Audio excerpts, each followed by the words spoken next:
Charlie Zeiss, who is another amazingly knowledgeable person who has another aspect of the take on the science and the mathematics and helping us really comprehend what is going on, the sort of the why, I guess, isn't it, Charlie? It's really kind of the why. Well, that's right. There's a lot of questions in sacred geometry and this whole study of pyramids. So it's been an exciting ride for me. I'm new to this. I only got into it about 6 years ago, but you know, it's a fascinating journey. So certainly, you know, is. For those of you wondering, this background is actually an inside photo from one of the large Russian pyramids that Dr. Golod put together. Wow. You won't be seeing that long because it's I'm going to be doing a slide presentation, but that's what it's all about. Okay. That's fabulous. And so just by introduction, everyone, Charlie's the founder of Stargate Pyramids, and he's the chair of the Pyramid Science Foundation. Charlie makes, researches, and speaks on Russian pyramids and the significance of their 76.345 degree geometry.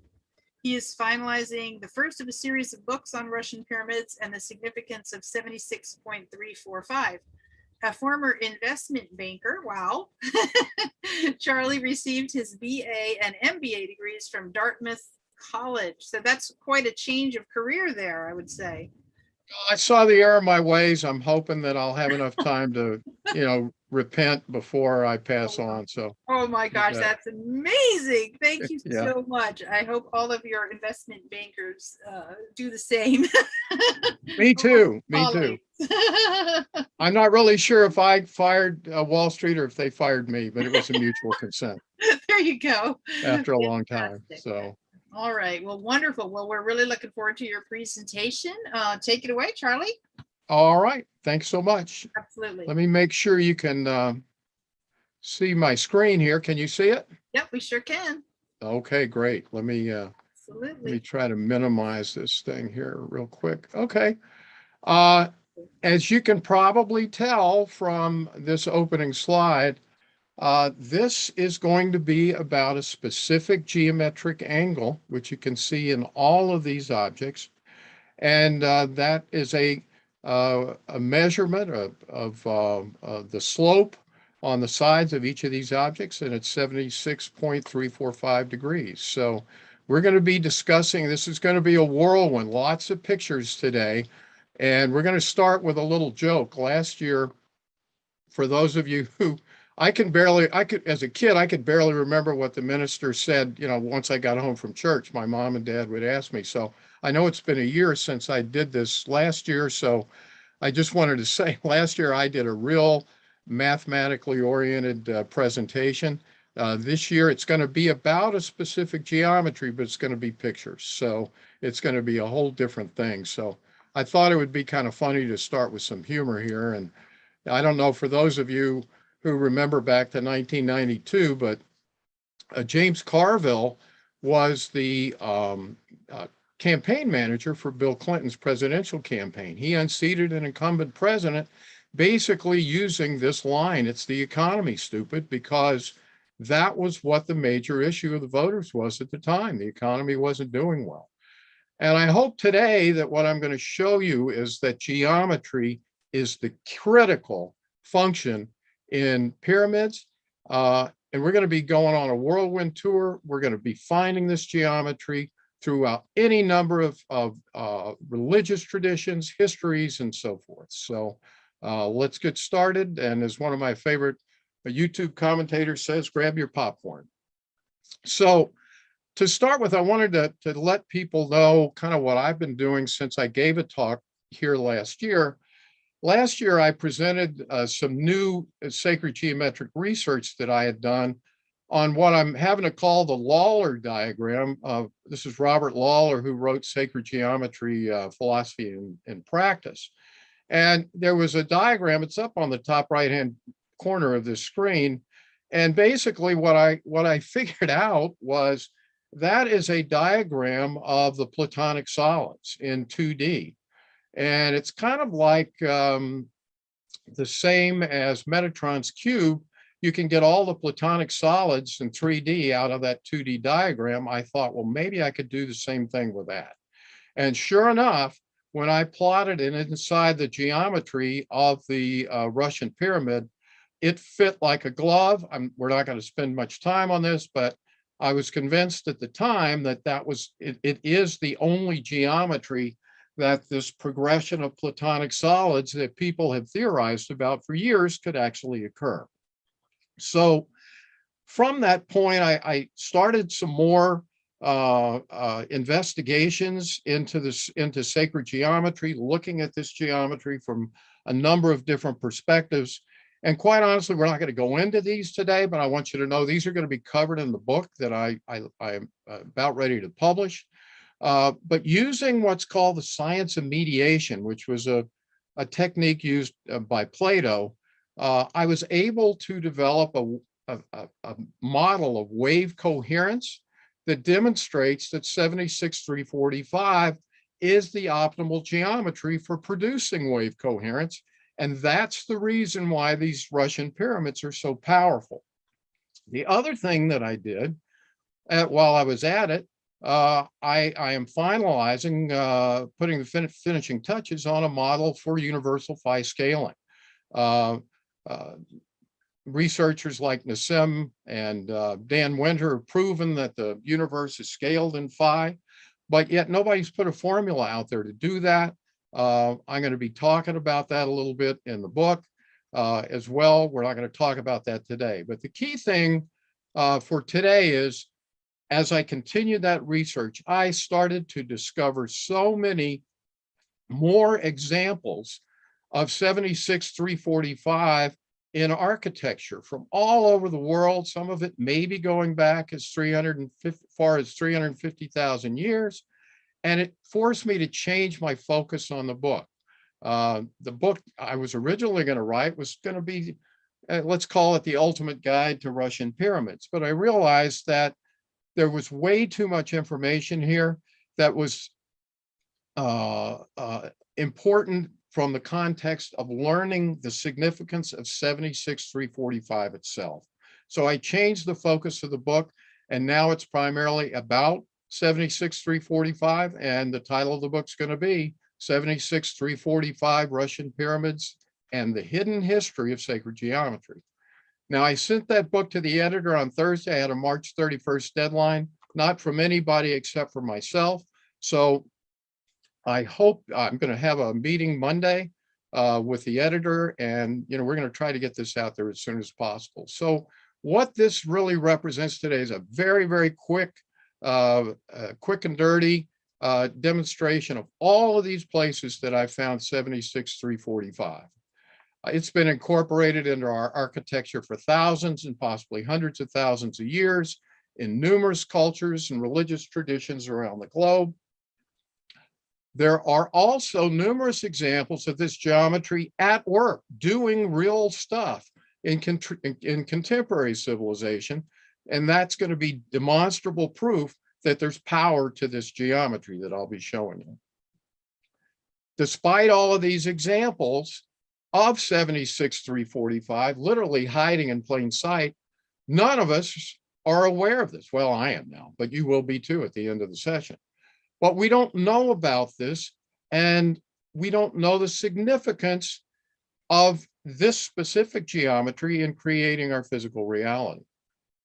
And finally, this is probably due, we're not going to talk about this today, but it's certainly it's something I'm going to be covering in some depth in the book, likely due to a concerted effort to suppress this information.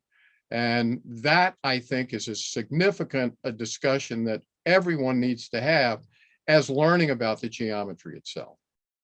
So I'm going to start with a table here, and I'm going to pose a question. You'll probably know the answer to it already, but what geometry do these objects and processes all have in common?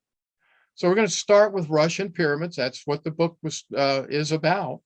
A 22-meter pyramid built in Russia they measured the energy fields of that pyramid, and they determined that it would take it created more free energy than all of the power plants in Russia combined could generate. Now we'll talk about a process of light refraction. If you have a beam of light passing through a glass sphere, it's going to refract at a very specific angle. And we already know what that is. A megaphone, remember from college cheerleaders and so forth, it produces an optimum amplification and clarification of sound, and it has a specific geometry. A natural draft cooling tower, if you don't know what that is, go look at that picture over to the right. That's those cooling towers that are used on nuclear and coal burning plants to cool the water that flows through the system. And as it turns out, it uses this geometry to optimize cooling efficiency. You look at all sorts of aeronautics, space shuttles, Saturn I rockets, jet planes, you're going to find this geometry in the nose cones of those vehicles. You look at the Great Zimbabwe ruins, and this is something that Dr. Sam and Michael Tellinger have measured before.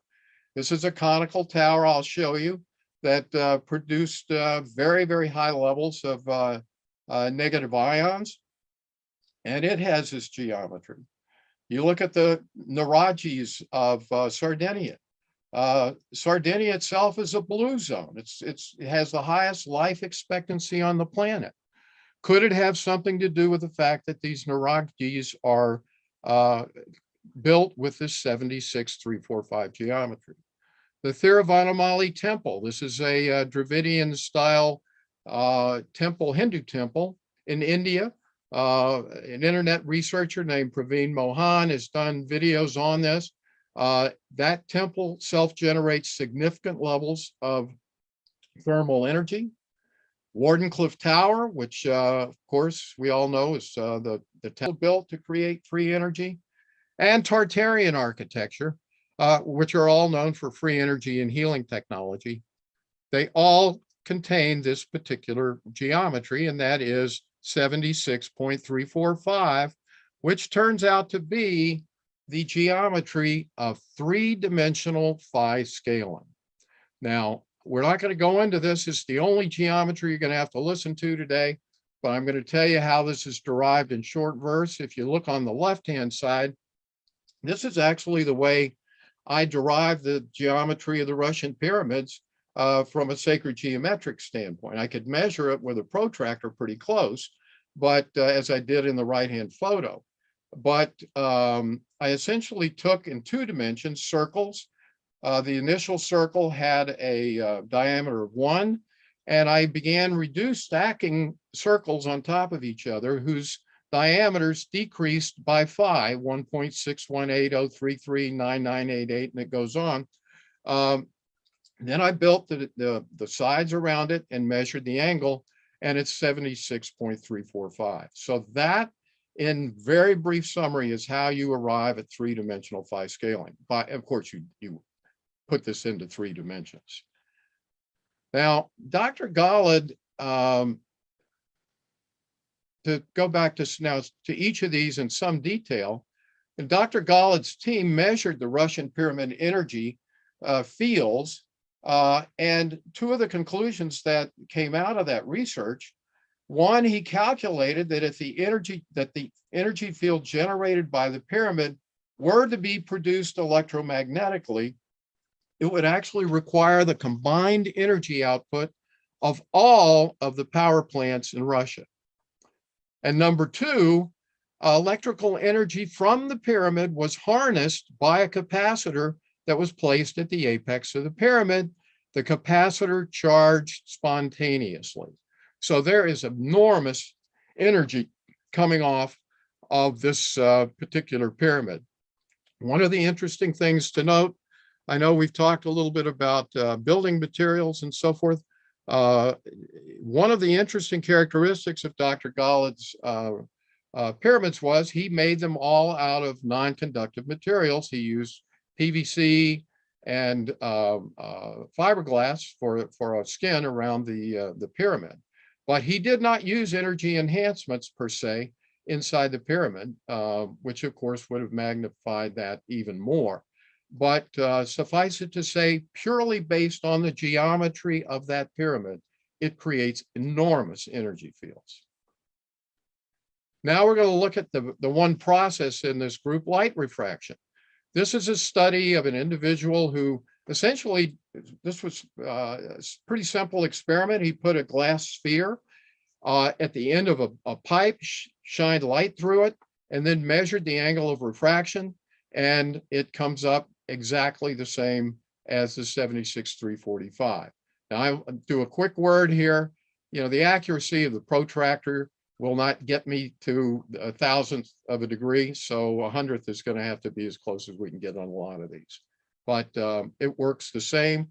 A megaphone, now we're looking at the same kind of phenomenon, kind of in reverse, with a megaphone and in a different frequency range, which is sound. But the college megaphones or high school megaphones that we remember back before they became electronic, they had to work based off of the geometry of the megaphone itself. And sure enough, that's the exact same geometry as well. A cooling tower has this geometry as well. And it was chosen by the engineers to optimize the airflow through this whole process to maximize the energy cooling of the tower.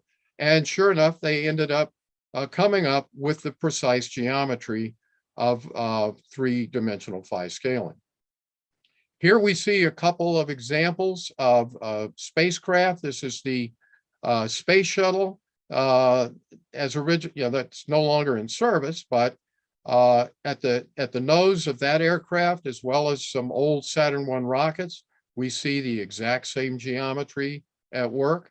At the Great Zimbabwe ruins, this one now, more recently, I got a more accurate protractor. So I'm within 1/1000th of a degree here, it looks like, on the Great Zimbabwe ruins. Here is one of the Nuraghes from Sardinia as well. Here's the Thiruvannamalai temple in India that has the same geometry as well. And Wardenclyffe Tower, just to give you a quick summary. And we're also going to get into Tartarian architecture. You can see this geometry is everywhere. Before we start the detailed picture part of this, I do want to go through as well. A lot of people ask me, well, gee, the Russian pyramid looks so much different than the Giza pyramid. Is there any correlation? So I always want to point this out, that the Giza pyramid and the Russian pyramids share a common angle. It's not the same angle, but a common angle down to the third decimal point, or third digit after the decimal point. If you look at the diagram on the left side, on the bottom right-hand corner where I've got my cursor right now, that's what's called the slant or slope angle. And that's of the Russian pyramid, which is the tall one. And that's 76.345 degrees. If you look now where my cursor is at point E, this is the apex angle of the Giza pyramid. The Giza pyramid and Russian pyramid, the way I drew them, have this common base length, but the geometry of the Giza pyramid is obviously a lot flatter, but the apex angle is exactly the same. Can't be an accident. I'm going to show you some hieroglyphs from Egypt that will prove that. So now we're going to start going through some of the many examples that I've got today. I've got a lot more examples coming up in the book, but just because of the time elements involved in the presentation today, I've had to limit it. But let's go through what Nuraghes are all about. They're estimated to date back to about 2000 BCE, although in doing research for these, I've seen some dating methodologies dealing with the orientation, as Dr. Sam was talking about, the magnetic north of these Nuraghes. Some people have dated these back as far as 350,000 BCE. There are upwards to 20,000 of these Nuraghe sites on the island of Sardinia. If you're not familiar Sardinia is a large island in the Mediterranean near Italy. Interestingly enough, Sardinia has the highest life expectancy on the planet, and that may have something to do with these Nuraghes. We're not sure. Certainly something that I'd like to test out. The purpose of these structures, interestingly enough, and this is a common theme, is still unknown.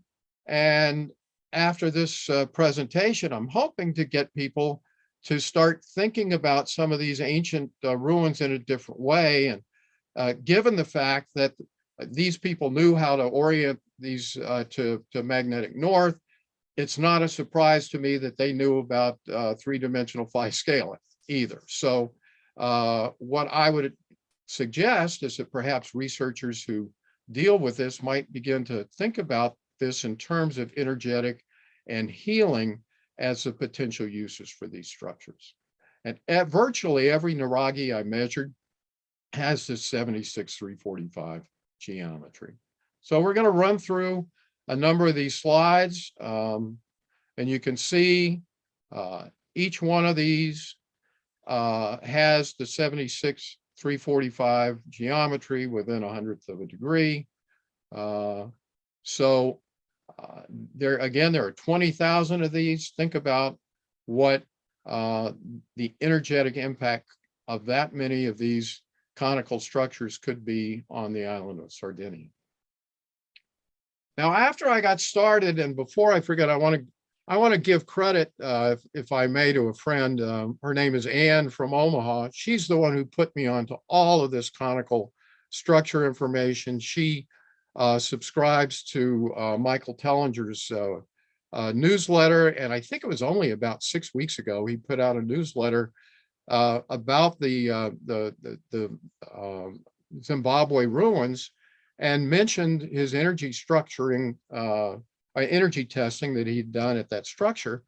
And that got me started. And that's where all of this research came from. So it's amazing how, these synchronicities work in life. But once I saw Great Zimbabwe, then my partner, Lisa Richards, told me about Sardinia, and then I found the Scottish brochs. But anyway, Scottish brochs are prehistoric dry stone towers that are found mainly in the north of Scotland.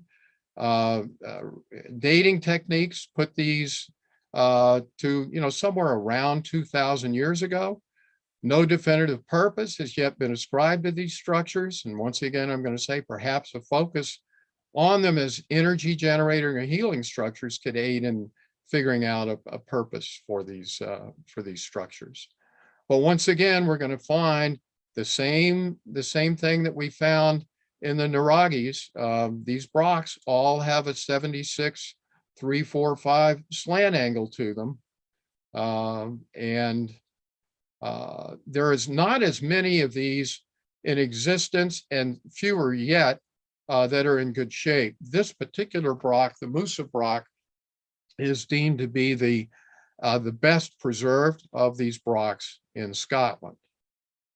And now we'll go on to the Great Zimbabwe ruin. As I mentioned, in January 2020, Michael Tellinger and Dr. Sam measured what I think the newsletter said was the highest concentration of negative ions they had ever measured at the base of this conical tower. So I'm going to suggest that in addition to the building materials themselves, that perhaps the geometry plays a role in the energetic fields that are occurring there. Castles and forts also have 76-345. And I've never heard of energetic testing being done here, but once you see the geometry and you know that these are all filled with highly crystalline compounds like sand or sandstone or other types of rocks of the types that Ken was discussing earlier, it may indicate that these are producing energy fields as well. So it'd be interesting, might even lead to a reconsideration of some of their uses and original purposes. But here are some examples of castles. Here's one in Saudi Arabia that has this geometry. This one is fascinating to me. Look at all of these conical structures with 76-345. Is this really a fort? or could it have been some sort of an energetic building structure? Here's another one in Albania, Othello Castle in Cyprus. These are some ramparts. I think this is right outside of Paris that have them as well. So numerous examples of this as well in old forts and castles.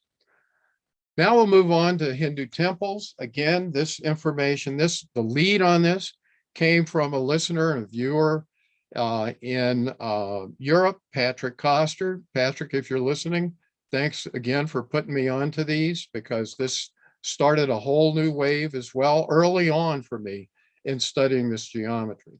But Hindu temple architecture abounds with 76-345. Their temples also date back approximately 2,000 years. There's two types, essentially, the Nagara and the Dravidian style. And here's a key takeaway that we're going to be focusing on. Unlike Western Christianity, and it's Western Christianity, not Orthodox, Eastern Orthodox, or Russian Orthodox, but unlike Western Christianity, which has essentially abandoned 76-345 in new church construction, virtually all new Hindu temples, in fact, every one that I saw, has continued to incorporate 76-345 into their geometry. So I'm going to show you a few Nagara styles here. This is the Virupaksha temple. Here's another temple, Pandharpur, India. And here's another temple in Thanjavur. And all three of these demonstrate the 76-345 geometry. Now, what's interesting about the Nagara styles, I'm not going to dwell on this, but one of the things that they demonstrate as well is an intimate knowledge on behalf of the ancient Hindus of fractals and their interrelationship with creative process in 76-345. Now, the Dravidian style, as you can see, is totally different. Virtually every pyramid, at least to me, kind of looks the same.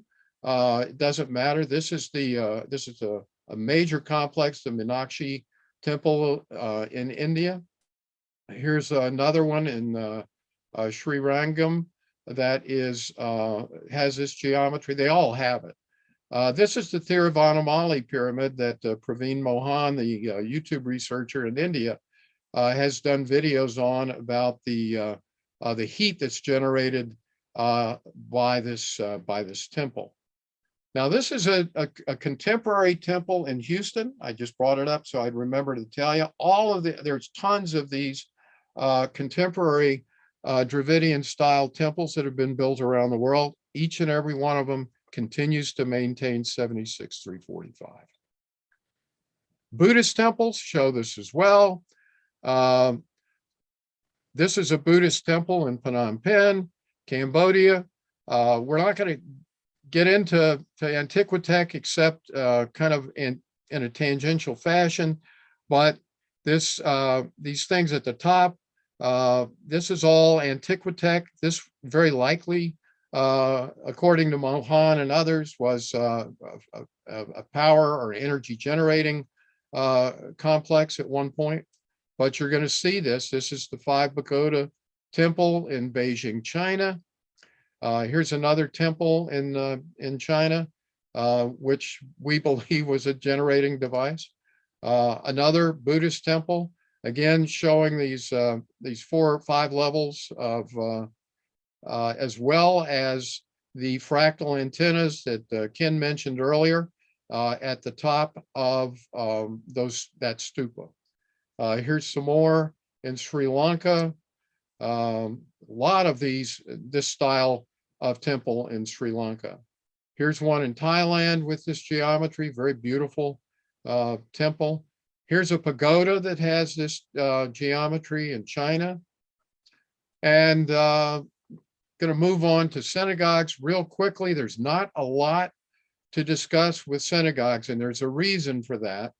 And that was Kristallnacht in 1938 from November 9th to 10th. there was an incident called Kristallnacht, and that was when the Nazis torched over 1,000 synagogues in what was called the Night of the Shattering Glass. That was done on Martin Luther's birthday. Martin Luther, as it turns out, was actually an anti-Semite, and that's the reason that occurred. He wrote a book called On the Jews and Their Lies, which unfortunately, was used as a rationalization and justification for the Holocaust. But here are a few examples of some synagogues. This is a drawing of one of the synagogues in Vienna that had this geometry that was destroyed in World War II. This is a reconstruction of a older synagogue in Kaliningrad, which used to be Königsberg, Germany, that sat on this site before World War II, and they rebuilt it with the same geometry. And here's a synagogue in Cologne, Germany, as well. Mosques also, you see this to some degree, but not to a great degree.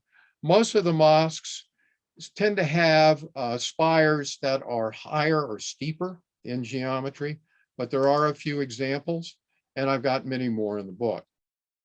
This is a contemporary mosque that was built in Calgary, Alberta.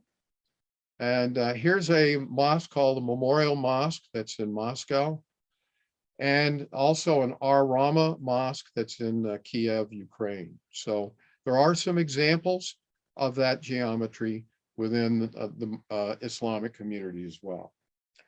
Now we're going to move on to getting to more recent times, Gothic cathedrals. The Gothic cathedrals are clearly some of the most recognizable and magnificent architectural feats ever constructed.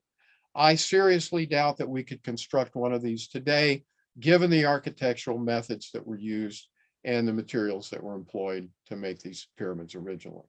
Now, what's fascinating, I've searched high and low for this, and I couldn't find it, but I could not find any information on the sacred geometry, the slant angles of all the steeples that are in the Gothic cathedrals. So I did my own homework. I looked up every single cathedral and checked to see if they had steeples or spires. And when I did that research, there were a good number that did not, but those that did, 76-345 is the predominant angle used in the construction of these cathedrals. But there were also steeples with 80 to 83 degrees. Those are geometries that I have not been able to correlate with phi yet. There may be something that I haven't caught yet, as well as some that are using 72 to 72-828. 72 is the geometry of the golden triangle or golden pyramid, and 72-828 is what many people call the Nubian pyramid. Although I have never been able to find a Nubian pyramid with that geometry. But anyway, let's go through and look at some of these examples, just a smattering here. This is a cathedral in Vienna, Belgium, Czech Republic, again, another one in Czech Republic. This is in Oxford, England, Rochester, England. This is in France. This is the unusual pyramid that has three distinctly different architectural styles in its towers. The Bremen Cathedral in Germany, Constance in Germany, a lot of German cathedrals, and we're going to see this as well in the castles in a few minutes. Lots of German cathedrals with this. This is an ancient cathedral. I believe it was built in the 8th century, and it was torn down during, I guess, the Protestant days in Scotland. But anyway, it has this as well. Several cathedrals in Spain, Leon, Palma, as well. Many more examples of this, but we just can't go through them right now. Another architectural style that has this geometry, and what's interesting, these are called stav churches. They were built in northern Europe, primarily Norway, Sweden, and the like. But they were built between 800 and 1200, which was several hundred years before the Gothic cathedrals were built. But they knew about this geometry as well. This first one is actually in the United States. It's a replica of a Staff church. This is actually owned by the Evangelical Lutheran Church of America, and it's open to the public in Rapid City, South Dakota. Here's one of the original. This is the best example of a Staff church in Norway. Now we're going through first with religious architecture, and then we're going to go to secular architecture. So we're going through up, and we're now up to the Neo-Gothic churches. The Neo-Gothic form began in the mid 1700s, around 1740 in England, and it gained a lot of momentum, such that by the end of the middle of the 19th century, Neo-Gothic had become the new preeminent architectural style, and it showed up in tons of churches. And what's interesting, as Dr. Sam mentioned earlier, we seem to have regressed in terms of our sacred geometry knowledge. It certainly seems to be the case with respect to the Neo-Gothic cathedrals. The architects that built those seem to really be imitative in nature of the Gothic cathedrals. And as a result, though, church architects continued to use the 76-345 extensively in the steeples and churches built during this period. And we'll see some of those now. So here's some in Belgium. These were all built in the late 1800s, 1900s, huge influx of church construction during that time frame. Here's one in Sarajevo, Czech Republic, Hamburg, Germany. Here's one in India, in Ireland, in Italy, in Guadalajara, Mexico. This is actually the oldest cathedral in Mexico, this particular cathedral. Here's another one that was more recently done during the early part of the 20th century. It started in, I believe, 1900 or thereabouts, and wasn't finished until the 1970s. Another cathedral in Spain, Neo-Gothic construction. And now we're going to finish up with religious architecture with contemporary churches. In the 20th century, the interest in and knowledge of sacred geometry has waned tremendously, and steeple design rapidly changed to a purely aesthetic exercise rather than a functional one. And although the 76-345 geometry was still used to some extent in the first half of the 20th century, the latter half of the 20th century witnessed a dramatic decline in its use. In fact, currently, there are no US steeple manufacturers that make a stock 76-345 steeple, even though 100 years ago, it was the most predominant geometry of church steeples. And it's hard to prove the existence of a negative, but I did do an internet search where I queried 21st century US church steeples, and I found absolutely no steeples that have been built with 76-345, with the exception of a couple that I'll talk about. So what we find in the 20th century, for the most part, especially the latter half, are reconstructions. This is what's called a see-through church in Limburg, Belgium. It's really a work of art, and you can see how beautiful this is. But the architect used the sacred geometry of the steeples that he found in the neighboring communities there in Belgium, and this is what he built. Now, this is an interesting cathedral built about 30 years ago, I believe, in Brazil. It's called the Moringa Cathedral in Moringa, Brazil. It looks like a giant cone, which has this geometry as well. The architect, interestingly enough, and this is another kind of side story, he was asked how he came up with this geometry and the idea for this. Well, it had nothing to do with sacred geometry whatsoever. he decided that he liked the geometric look of the Sputnik aircraft spaceship. And we're going to be showing that that has it as well, but it had nothing to do with sacred geometry. Here's a church in northern Finland, and it has this sacred geometry. I don't know if this is an accident, but again, the architect says that the reason he built this, he got the idea from some fish drying racks that he saw dockside in the harbor at Hammerfest. And finally, here's one. This was a church that was destroyed by Allied bombing in World War II in Leipzig. And you can see on the right-hand side there, there's an equivalent of a steeple that was built into the geometry to replicate, I guess, that of the existing or the previous building, and it contains the 76-345 as well.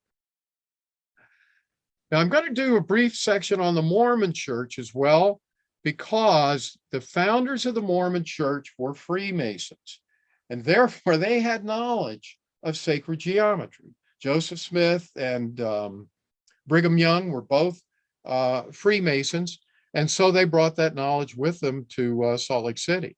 The other reason is that the Mormon Church keeps excellent records of their churches, including photographs.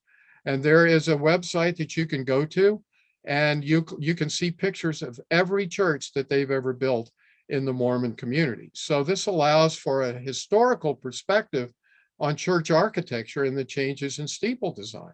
So this is a great case study, and I have a whole chapter on this in the upcoming book. But unlike the rest of Western Christianity, 76-345 is still found in some of their new church construction.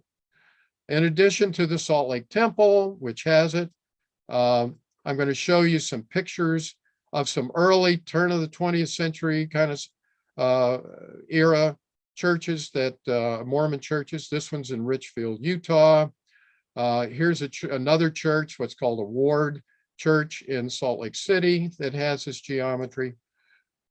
But after about 1920 or 30, you don't find it anymore. And you have to fast forward to the present to begin to find this again. And two of the places that you find it, interestingly enough, two of the recent temples, large temples that they built in Brazil. This one, and I think that's Recife, Brazil, as well as the Campinas temple in Sao Paulo. Both have this geometry in their steeple. A church that's been built in the Upper East Side of Manhattan contains it as well, as does the Kansas City Temple. So there seems to be some continuation of knowledge within the Mormon community, although most of the Mormon leaders have kind of distanced themselves from their past, Masonic ties. Now we're going to get into non-religious architecture. We're going to start with castles. There is extensive use of 76-345 in castles. Most likely, this was as a means of free energy generation. And I want you to notice the extensive use of antiquitech. We discussed this earlier, fractal antennas, mercury balls, etc. I'll point out what mercury balls are. This is all part, this is a whole separate line of inquiry that a lot of historians have done about free energy technology. But I'm going to show you, this is a castle in Austria. I want you to look at these objects on the top. You've got this round ball, you're going to see that. Researchers in this field say that these are usually filled with mercury, which is known in the presence of electromagnetic fields to spin into a swirling vortex. So not a surprise that that would occur, but notice the antiquitech and the geometry in all of these castles. So we've got a castle here in Belgium. Notice again the antennas that are there. Czech Republic, many of them in Germany. This is Kokum Castle, Drakensberg Castle in Germany, Neuschwanstein Castle, another Wernigerode, I guess, in Germany, Vianden in Luxembourg, Poland, Romania, Scotland, castles in Spain. And here's a fortification actually in Ukraine. And finally, I threw this one in. This is a castle that was built by the manager of the Waldorf Astoria Hotel back in the late 1800s built this castle in upstate New York. Clock and bell towers. I want you to think back, remember that I showed you that the megaphone used this geometry as well earlier in the presentation. And sure enough, most of the clock and bell towers around the world use 76345 because of its ability to amplify and clarify sound. So we're going to run through these. Here's some examples. Brisbane, Australia, clock tower. Here's some in Belgium. Another Belfry of Ghent, that's the tallest one, I think, in Europe. The Copenhagen City Hall clock tower in Denmark. This is called Old Joe. It's at the University of Birmingham in England. It's the largest freestanding bell tower in the world. Manchester City Hall in England, it's same thing. The San Marco bell tower. This is a significant one. This is a reconstruction of an earlier bell tower, but the San Marco, because this one burned down a while back, but this tower was the model for numerous bell towers around the world. And one of those is the Sather Tower at the University of California, Berkeley. In downtown Denver, there's what's called the Daniels and Fisher Tower in downtown Denver. This was attached at one time to a downtown department store. The city of Milwaukee's City Clock Tower has this as well. And there are many, many more examples of those in the book. Mystery school architecture. And, you know, one of the best ways, as you've already seen, to memorialize sacred geometric knowledge is in architecture. And in so doing, that knowledge is able to transcend time, politics, and suppression of information, waiting for someone to hopefully unlock it. And that's what I'm trying to help with, with this book. So this is called the Knights Templar Church in London. Again, the 76345 spire on the Knights Templar Church. The Guildhall, which was a Masonic hall in London, has a tower with that geometry. And most importantly, Rosslyn Chapel. We're not going to spend a lot of time, but a researcher, Richard Merrick, who wrote the book Interference Theory, he did a study with some other researchers about the sacred geometry of the interior of Rosslyn Chapel, which is just amazing. But I'm going to amplify on that a little bit and show that the spires and some of the decorative objects on the outside of the building have this 76345 as well. So this chapel is a classic example of sacred geometry. Now we'll do obelisks very quickly. Obelisks are monolithic in that they consist of a single stone piece. Ancient Egyptian obelisks contain 76345. However, contemporary obelisks, such as the Washington Monument, do not. Actually, the Washington Monument, if you go by the dictionary definition, is not an obelisk because it is made of numerous pieces of stone that have been put together. But no matter, most of the contemporary obelisks that I found seem to contain 72 or 72828 in their geometry. And that may be, in fact, because everyone has lost track of 76345, including, the steeple manufacturers. So I don't know. But anyway, the Temple of Karnak, here we go. This obelisk has the 76345 geometry.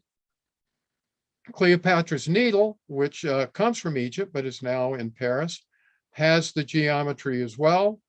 The Luxor obelisk in Egypt has it as well. So I've got several more examples in the book, but now we're going to move on to schools, colleges, and universities. Many schools have buildings with that are bigger than, with buildings with 76,345. And I'm just going to breeze through these. Again, see the Antiquitech. This is Melbourne University in Australia. This is the Royal Military College of Canada. Again, look at the Antiquitech on top of the 76,345 towers. This is at the University of Toronto. This is Cambridge University in England, has it as well. This is the University of Mumbai in India. Now for some domestic ones, Sage Hall at Cornell University has this geometry. Memorial Hall at Harvard University has this geometry. Rice University in Houston. So you got a lot of very prestigious schools that have this geometry, and I've got several more examples of that in the book. Government buildings and monuments. According to the alternative history researchers, there was some sort of a major reset. This could be a mud flood, it could be any number of things, but there seems to have been something that occurred as early as 200 years ago. Many of these buildings contain 76,345. We'll start with the City Hall in New Haven, Connecticut. That has, and one thing we're going to talk about in a minute, notice the alternating red and white stripes. This is indicative, very likely, that this building in its prior life was a power plant. Philadelphia City Hall and Clock Tower has this geometry. Richmond, Virginia, City Hall has it. Here's an interesting contemporary City Hall. Ottawa, Canada, home of much sacred geometric architecture. They built their new Ottawa City Hall with a 76,345 pyramid as well. Here's the Peace Tower, which is the Canadian Parliament building. It has this geometry. Here's a railway station in London, the St. Pancras railway station has it. High courts in Calcutta. Well, again, look at the Antiquitech and the fractal antennas. And here's an interesting building as well, the Palace of Culture in Romania. And look at all of those antennas up at the top of that 76,345 architecture.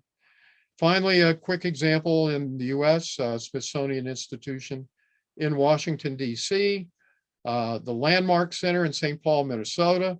This was supposedly, historians claim this was originally a post office as its first use. I find that very, very hard to believe. City and County Hall, this is Buffalo, New York, Erie County, has this as well. The Cincinnati Music Hall has it. Broad Street Station in Philadelphia has it. So there are many, many more examples. Now we're going to move on to Tartaria. I got enough time, I think, to go through this. The Tartarian Empire was at one time the largest empire in the world. It encompassed Russia, China, India, the Middle East, parts of Europe, North America, Central America, and possibly more, maybe even the whole world. And Tartarian architecture can be found throughout the whole world. And many of these buildings are now serving as municipal buildings, churches, and other public architecture. It appears that Tartarian Empire used 76,345 for free energy generation as well as for healing, and not a surprise given the Russian pyramid research, which uses exactly the same geometry. I'm going to start with the Kremlin wall towers. I didn't find this until about a month ago. This just keeps going and expanding, but the Kremlin itself in Moscow is flanked by 19 towers, all built at the end of the 15th century. 12 of them incorporate this geometry.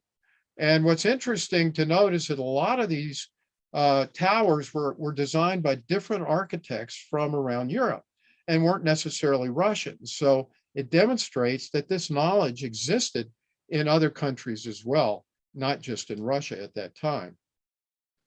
I'll show you a couple of these Kremlin towers just to show you how this geometry shows up in the Kremlin. We're going to show a picture here in a few minutes of illumination before Edison's time. on the Kremlin tower walls. And I'm wondering whether this technology was not in use when those photos were taken. So now we'll see some of this architecture in Moscow. St. Basil's Cathedral, which most people think of as the Kremlin. That's what we think of from our news broadcast, because they usually show the St. Basil's Cathedral as being the Kremlin. But this is an old Orthodox church that has become a museum, now has church services again, but became part of the Kremlin grounds during the Soviet era. Here's another church of St. Basil in a section of Moscow. I believe that church was bombed during World War II. The Resurrection Gates in Red Square, more churches, Church of the Resurrection, St. Sophia Church are all in Moscow. Here's some throughout the rest of Russia. These are Kremlins or fortifications in other parts or states of Russia. The Alexandrov Kremlin has it, the Spasskaya Tower in Kazan, this is the Kazan Kremlin, has it, and a lot of churches, as you'll see, in Russia have this geometry. So it's everywhere in Russia. And then we'll see some architecture around the world. These are primarily Russian Orthodox churches that have been built in other parts of the world. One in Bulgaria, Havana, Cuba. This one was only built, I think, in the last 15 years or so. Clearly, they continue to adhere to the 76-345 geometry in the building of these new cathedrals. Here's one in Nice, France, an older church in Dresden, Germany, with this style, and a church in Latvia. This is a beautiful cathedral that was bombed during World War II that was in Ukraine. Here's a contemporary cathedral built in Odessa, Ukraine, that contains this geometry as well. But notice in the new construction, no antiquitech to speak of. So I doubt that they are aware of the free energy that was coming off of those former buildings. Now some Neo-Gothic architecture, again, similar. This was imitative in style, but there's a number of Neo-Gothic buildings around the world. I'll show you a couple of examples. The Confederation Building, again in Ottawa, a major sacred geometry city. Here's a major hotel in Quebec City, Canada, another one in Ottawa, Canada, and now some examples in New York. The Chrysler Building in New York has this geometry. The Woolworth Building in New York, the Metropolitan Life Insurance Company Tower in New York, the Custom House Tower in Boston. Finally, we're going to talk about some contemporary examples of this in castles, hotels, and tourist attractions. This geometry was used, all of these theme parks today, they reproduce these ancient castles. I don't know if they know what they're replicating, but they all show 76-345. Within the entertainment industry, Disney has actually recreated castles with 76-345 in every theme park it owns around the world. Now, this is a tourist castle that's been built in Bulgaria for tourists. Here's a Disneyland in China that has it, Disneyland Paris, Hong Kong Disneyland, Tokyo Disneyland. Here's a contemporary tourist attraction castle in Russia that uses this geometry. Temple of All Religions in Kazan, Russia. You see there's a number of these steeples and spires that have this geometry in that building. Disneyland in Anaheim, Disney World in Florida, Hogwarts Castle and Universal Studios in Orlando has it. This was from the Harry Potter series, for those not familiar. Now we'll move on to Las Vegas. The Excalibur Hotel has a castle. That's a castle-based theme, has 76-345. New York Hotel in Vegas has it, 76-345. Now we're going to get into some new stuff. I just found this out last week. So that's how timely this is. 76-345 is found in any number of aeronautical applications, such as missiles, rockets, spacecraft, and so forth. And I'm going to show you some two-dimensional examples of arrows and sails as well. Here's the Saturn I rocket. This was an intermediate range payload rocket that I believe that was developed in the 60s. Here's the Sputnik spacecraft that I mentioned to you, the designer of the cathedral in Brazil used this Sputnik aircraft or spacecraft as his model for that cathedral. The space shuttle has this geometry in its nose.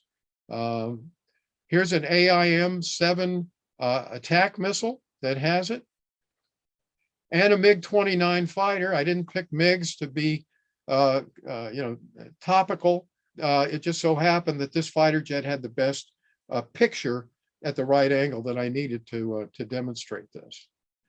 And here's some examples of arrows and sails. Native Americans obviously use bows and arrows. Interestingly enough, both the feathers on the end and the arrowheads themselves have this geometry built in. Isn't it interesting that they would know that? And on another example in 2 dimensions is a racing boat sail. Most regatta sails like this have a slant angle geometry very, very close to 76-345. Hieroglyphs, and back to ancient Egypt. Hieroglyphs containing a pyramidal structure are found throughout Egypt. And this hieroglyph has been translated to mean the word give. And interestingly enough, when you go to Wikipedia and you find the translation of these objects, I measured that pyramid, and sure enough, it's 76-345, which means that whoever did this copied it from the original hieroglyph. So my question that I came up with is, given the fact that 76-345, as we now know, is associated with energy production, should the word give maybe be more appropriately translated as possibly generate or emit? Because these pyramids are clearly emitting and generating energy fields. But anyway, here's a copy of this hieroglyph from the Temple of Karnak. We find the same hieroglyph at an obelisk in Rome that was brought from Egypt.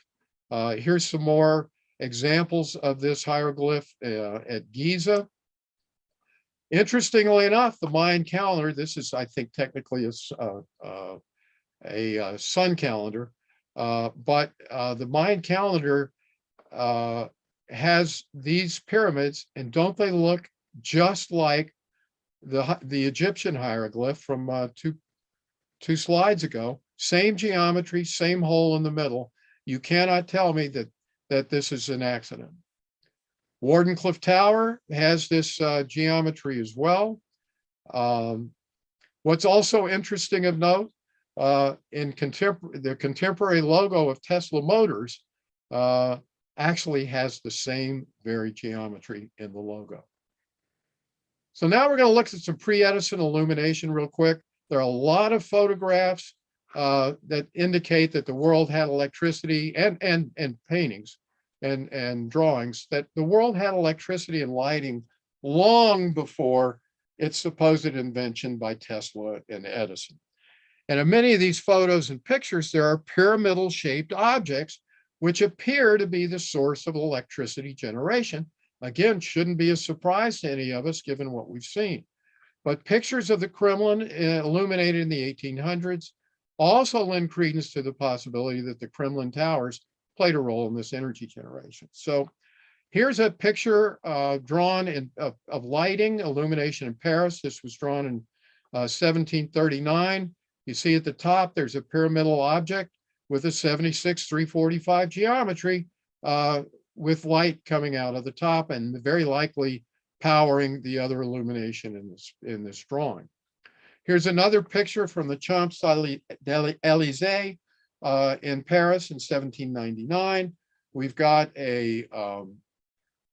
two pyramids in the back and an obelisk in front. I would imagine that these were working in conjunction in some way to illuminate, to provide the power for this lighting in 1799. But the geometry, although this picture is very, very hard to blow up, is virtually identical to that of the 76-345. And here's a picture from the late 1800s in the of the Kremlin. And you can see these are the same towers that I showed you earlier, and they're all illuminated. And this is pre-Edison times. So it's hard for me to imagine that they had electric generating capacity of a traditional nature, such as that invented by Tesla at this time, but they did have illumination. And I'm going to make a guess that they use this geometry for that generation purpose. One of the last topics to cover today were churches originally power plants. I put these pictures up to show you that in contemporary society, we use the alternating red and white stripes to indicate power plant towers, transmission towers, or energy generation in general. And sure enough, there are a number of examples of cathedrals around the world that have this red and white alternating horizontal stripe geometry. They have the 76-345. And interestingly enough, in this example, there's a lot of interesting statuary up here of non-Christian origin. And so it really brings into question whether this was traditionally a Christian cathedral. The other thing I want you to notice as we're drilling through these examples don't have much, if anything, in the way of stained glass, which is highly unusual for cathedrals. But here's another one in Italy with 76-345. This is an example in Bogota, Colombia, again with the alternating red and white stripes. Here's another cathedral in Italy. Again, see no stained glass or windows, but 76-345. Here's another one in Italy as well. And finally, an example of a mosque in Turkey. So question that I have for a lot of people is were these really energy generating plants? And the answer probably is yes. I had this in before, but I was glad to hear this come up before. Just to show you, there are plenty of examples of hats with this sacred geometry, witch hats. I have all of this traced back to medieval times, carried the 76-345 geometry, and it carried through to the dunce cap. And if I have a minute, I'll tell you that this was the dunce cap was originated in the 13th century by a Franciscan priest who actually believed in a metaphysical God. I think the Catholic Church didn't want to be part of that. So and he used the witch hats and wizard hats of the time as the basis for his geometry. And sure enough, that turned out, it's interesting that the dunce cap is usually done with a white hat and the witch hats with black.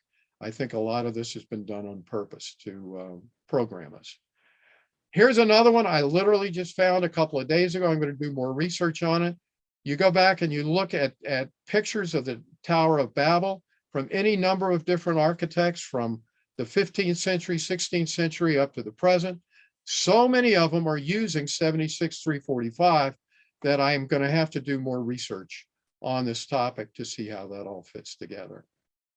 So I was going to go through this, but we're running out of time, and you're probably running out of patience. But no, not at all, Charlie. You can go a little further if you would like right now. That's fine. Okay, well, I'm just about done. So, some questions that, having seen all this, and this was rapid fire, but, if all these different time frames in our history, all these different cultures, and all these different religious traditions knew about 76-345, how come we don't know about it? And this really comes back to Dr. Sam's point that when it comes to sacred geometry, knowledge of pyramids, and so forth, we really have devolved. We are not aware of this sacred geometry. We don't know its purpose.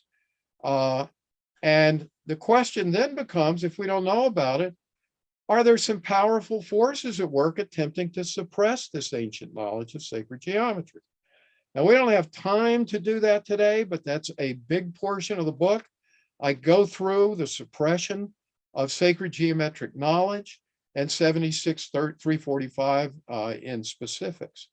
So my last two questions are, is all this deception aimed at keeping us from finding out that we live in a mathematically, and I will also say geometrically and harmonically precise universe? This is where my research has taken me and will continue to do so. Are they trying to keep us from knowing that we live in this kind of perfectly ordered universe, which could not have been created by chance? Absolutely convinced of that in my mind. And so I'm going to leave you with an extra credit question to ponder. Could the universe exist without 76,345? Now, this is going to sound like a profound statement to make, but unless I find something in my subsequent research, I'm going to say that it could not. 76,345 is the universal scaling constant.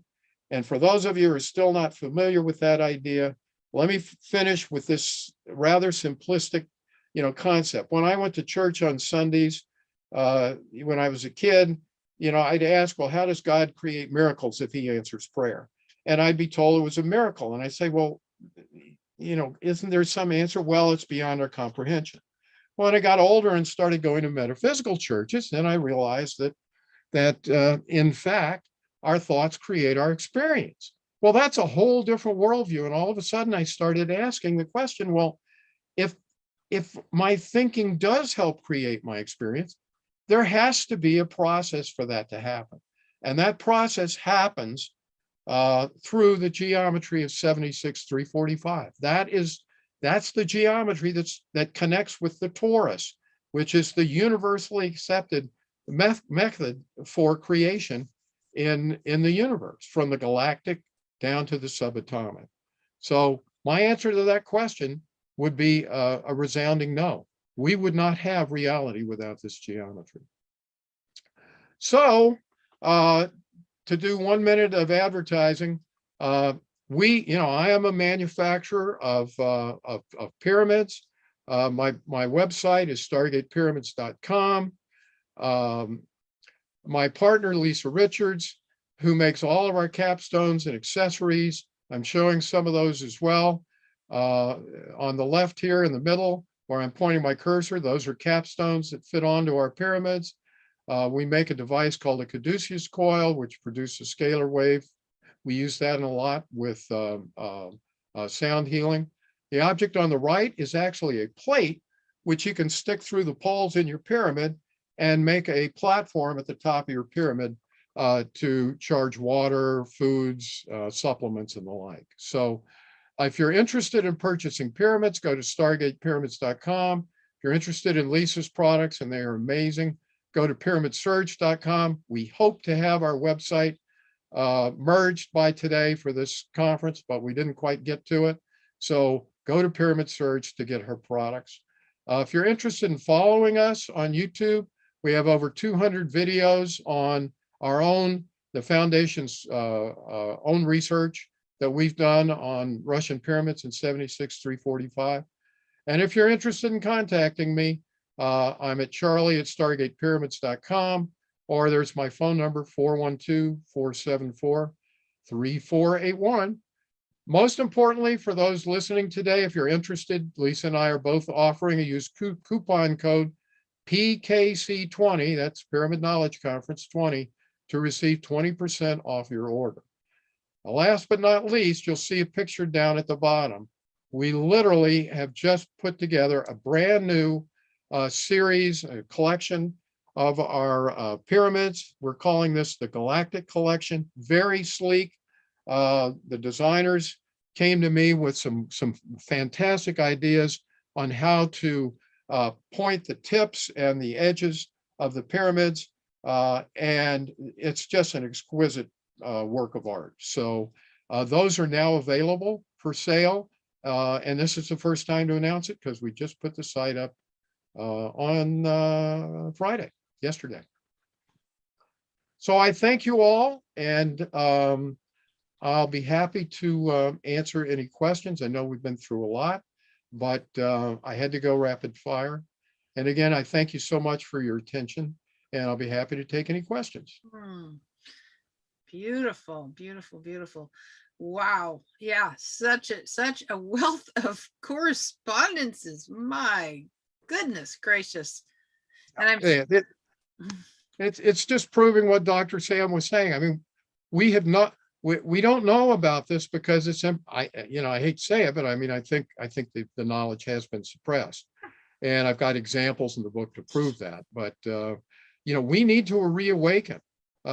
Just think what these technologies that all of us are talking about can do for humanity. So, I'm glad to be able to prove this in visual form this year rather than putting people to sleep with numbers and geometry. But anyway, we get to the same place. And for a lot of people, in metaphysics, believing is seeing, but for those of us who aren't quite there yet, seeing is believing. So this geometry's been around for thousands of years, and hopefully we'll now awaken to it.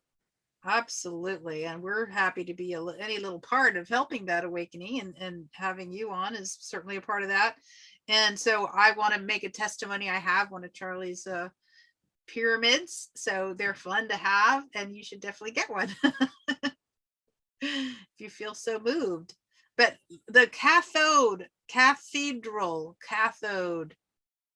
mean, the language, right? And even the word ohm, like OHM and O. That's right. That's right. It's all sound and vibration. Yeah. I mean, Tesla had it right. You bet. And, to talk about that, I mean, what this pyramid truly does, and does, at least according to wave coherence theory and harmonic theory, does better than any other geometry, is to amplify and clarify any vibration that's in it. That's the purpose of this geometry. So, if you're a minister, think about how much more powerful your congregation's prayers would be if your seminaries taught sacred geometry again, and the churches learned to build their church steeples with this geometry. It could be profound. I think about the Maharishi effect. If you're familiar with that, the meditators out in Fairfield, Iowa, did concentrated meditation on reducing crime, for example, in Washington, D.C. And they did it in around a dome, no harm, no foul. But I wonder what would have happened. It would be a wonderful comparison study to be able to do that inside this geometry and inside the dome, and see what happens. Talk to my friends at Disclosure Fest about that, who do this big mass meditation in LA. Yeah, cool to do that there. Of course, what we need to do too is get the money to build a big one of these so we can actually do the test. But that's what the foundation's for, folks. So if any of you are interested in helping us build a large version of this pyramid, we are looking for funding for that, as well as any number of research projects. Dr. Joe Dispenza, for example, I don't know if that article has come out, but he's working with a Dr. Hamel Patel at the University of California, San Diego, and they are mapping the increase in immune function occurs from meditation. And Dr. Patel I've been in touch with him. He would love to do the same thing with these pyramids, but we need the research funding grants to get it done. So let's we've got some. I was going to say, let's all sit in our pyramids and manifest that. There you go. There you go. That's what we need. Okay, let's see. What is somebody's asking a question? Any relation between 78.456 degrees as it might relate to 19.47 degrees, assuming both were circumscribed with a circle? And I'm not sure about what 78.456 is. I have to admit, I'm not either. Okay. If the viewer could write me, I'd be happy to answer it offline. Charlie at stargatepyramids.com. I'll try to answer it for you. Okay. And see if I can find some relationships. Stella is just noting that 76.345 deducted to 3.12 to 4.3 to 4 is the number of our planet, and 3 for the Trinity of creation. So that's interesting. I don't know. Can't answer that one. Neil, did you have any comments for Charlie here or closing out with him? Yeah, just very, very interesting. And the whole 7635, 345 just goes to show that we've been talking about, in antiquity, ancient pyramids, tens of thousands of years old, the different degrees that they use for those, but you're showing up until modern time, Right, that this right. was still utilized. And Yeah. when you showed the Kremlin lighting up like that, I just like all types of questions just came into my head, and it's Well, just that's right. like, I mean, I contacted Dr. Golod. Lisa and I talked to him about a little over about 2 years ago. And we sent him a bunch of questions, never heard back from him. But one of them was, what was your motivation? What made you think about this? Was it Anatoly Akimov's research on cones and how, the phi, having phi in there, made them passive torsion generators? Was it the architecture in Moscow? What was it? Unfortunately, I never heard, but mm. so it So goes. the question because say that was in the late 1800s, in 1910, somebody's still alive, right? And that was probably there, and it's not written in any history books, right? Any documentations of the past, any journals. So was there an effort to just wipe this out? The Tartarian Empire has been erased from history books around the world. There's an outstanding book called The One World Tartarians. It was written by Jamie Lee, and that's the first book that's really been able to tackle all of these topics. But in short verse, the CIA put out a document in 1997 that indicated they declassified a report from 1957 that indicated that the Tartarian Empire was slowly, it came apart. And when what we now call Russia took over, the Soviet Union required a rewriting of history. Now, the tragedy of this story is that the West had to be complicit with it. If you go onto websites, you can find flags of Tartaria. You'll find the griffin, which is their flag, on architecture all over the world. But we don't know about Tartaria. You go on Wikipedia, they're not even going to let you know that it was a country at one time, which it was. It had its own flag and all of this. So yes, there's been an active suppression. And what is one of the real mysteries to me when you get into alternative or fake history is how did all of these countries become complicit in writing this empire out of our history books? Don't know. There was a little And what about journals like of people that lived and that wrote things in their own houses and then stored the books in their own homes, besides just the Yeah. history book? That must be some of what's coming out, because there are endless pictures of these things to where that you're like, where did this stuff come from? It must have been in private libraries and started coming Well, out. that's right. I mean, if you go on YouTube now and you put Tartarian Empire in, there are so many great YouTubers as well who are doing, new research. I don't want to forget any of the major guys, but three that come to mind. John Levy is great. Flat Earth British is great. And Mind Unveiled. They all have amazing examples. For example, I believe that there are maps of the United States from 1499 with a city where Chicago is. It's called Shilaga, but there's a city right where Chicago was. Well, Chicago wasn't supposed to have been founded until 1780, and yet here it is on maps in 1499. We have pictures of California, numerous pictures of California in the 15th and 16th centuries as an island off the coast of Nevada. And so, you just go on and on, that the history has been falsified. Absolutely. So, but hopefully those people, I have not focused on that side of this research, but those people dealing with the Tartarian Empire and looking back to try to find what our real history is all about, they're making great strides on these topics. Absolutely are. Well, thank you so much, Charlie. It's just been such an honor and a pleasure once again. And you're not boring at all, at least to a geeky mind like me. You said that a couple times. Well, It's the last thing from boring. I'm just like riveted. maybe next year I'll go back to being geeky and do math again. We'll see. We'll see. It's awesome. It's beautiful. And then putting it together with the architecture and the correspondences just to show us how these geometries are so paramount in our collective unconscious really at this point is wonderful. So thank you again. Okay. Thank you, brother. Thank you for having me. Absolutely many blessings. Have a good day. Thank you all. Take care. Yeah.